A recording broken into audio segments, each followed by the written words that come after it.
Ladies, introduce yourself. Hi, I'm Marie and I work at Ground Research. We do research across the whole agri-food supply chain. Claire, you don't need to introduce yourself now, do you? I'll just bring Marie along. I'm Clare Otridge, I'm a director at Grounded Research, and we are at LAMMA because our report findings are being presented by Agritech Centre today. Yeah, so I just heard that. Very exciting. Overview of the report, go. Yeah, so basically we looked at adoption of innovation agri-tech among farmers, and farmers want to adopt. There's a lack of financial push to do so. Farmers just need more money to be able to adopt it and have the time and the skills to be able to learn the new technology and implement it on the farm successfully. Claire, there's that sentence we've never heard before. Farmers need more money. Yeah. Yeah, well, money's a hot topic at the moment, isn't it? And who's taking it and who's getting it and everything else. So I think what's really interesting is we've actually launched an independent study called What Keeps Farmers Awake at Night. And what we've noticed is we asked them one question of what keeps you awake at night, and it's the variation. Even when peak inheritance tax conversations were going on, there was still an awful lot that was coming in that farmers were really concerned about, and what affects who and how it affects them differently.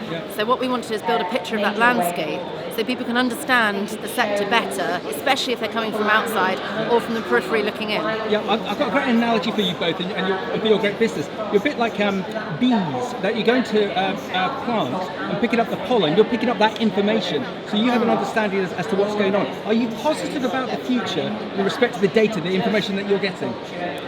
You have to be, you're marrying a farmer. We have to be. I think there's lots of opportunities, that with change comes opportunity, and we just need to be able as an industry to see that, and just things are happening. There's things we can control and can't control, and if we could just focus on what we can control and just make opportunities out of that, and I'm sure the industry will be a thriving space to be in. Well, I'm sorry, Claire, you think of like South African farmers, they always say in a crisis, make a plan.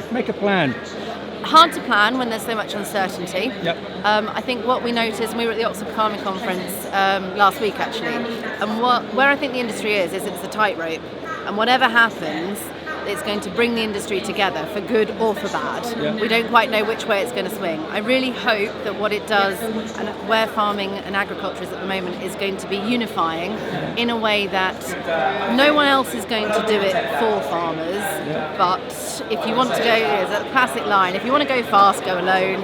If you want to go far, go together. And I think the more collaboration and the more support farmers are getting across everything, mental health, finances, support with various different networks and looking at what other people are doing. It's not a mindset that's familiar with farmers. They all, everyone's looking over.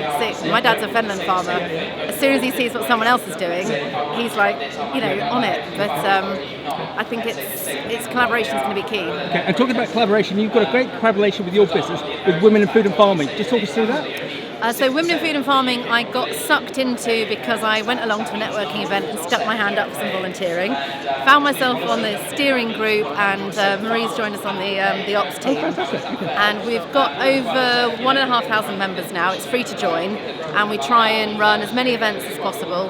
We've got some great sponsors with Savills. We've had I'm trying to think of all the ones we've had over the years. But what we're looking for is more bringing people together, both from sort of boots on the ground farmers right through to the professional sector, right through to retailers, DEFRA, anyone who's involved in policy, getting everyone in a room and having a really great space where an underrepresented group of people, and of course guys are allowed to come along as long as you don't have to wear a dress, but as long as you support, that bringing diversity into the sector is something that's really valuable. So we've actually got we've got an event on, a networking event, 4 o'clock here today. We've got our sustainably resourced is going to be in Savills headquarters in London in February. So please sign up and you'll get all the notifications about that as well. Fantastic. Well done. And just to finish off, Grounded Research, how can we find out more about your business, please?